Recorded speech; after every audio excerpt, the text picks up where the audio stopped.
नमस्कार जय जगन्नाथ। मु नहीं आसी कविता क्रोधर नियंत्रण। क्रोध जेबे होई उत्पन्न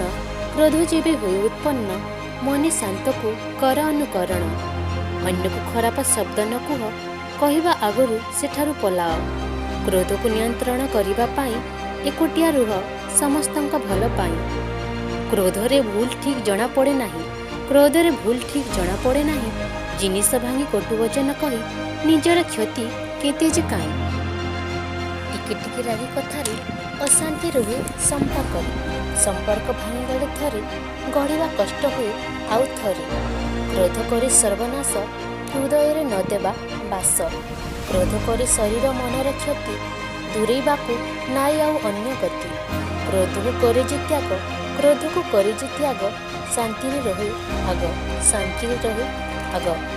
धन्यवाद। जय जगन्नाथ।